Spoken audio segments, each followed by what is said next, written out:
ভারতবর্ষ জুড়ে যত রাজনৈতিক দল আছে, একমাত্র আমাদের এই মাননীয় মুখ্যমন্ত্রী বলেছিলেন কারোর চাকরি আমি খেতে দেবো না।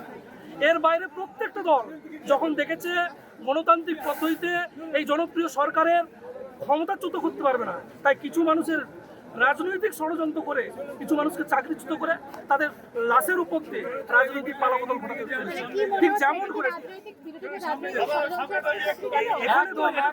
দলের মতো পরিষ্কার যে ডিভিশন বেঞ্চের রায়ের পর কিছু রাজনৈতিক উদ্দেশ্য প্রণীত নেতা, কিছু মঞ্চের নেতা মানুষকে ভুল বুঝেছিল আমাদের চাকরি একই শ্রেণীর, আমরা একই সাথে যারা চাকরি করতাম তাদেরকে ভুল বুঝিয়েছিল 10 নন 10 ক্যাটাগরি করে বড় বড় লয়ারকে দিয়ে শুধু সুপ্রিম কোর্টের চিফ জাস্টিসের কাছে শুধুই বলে গেছে উই আর আনটেন্টেড।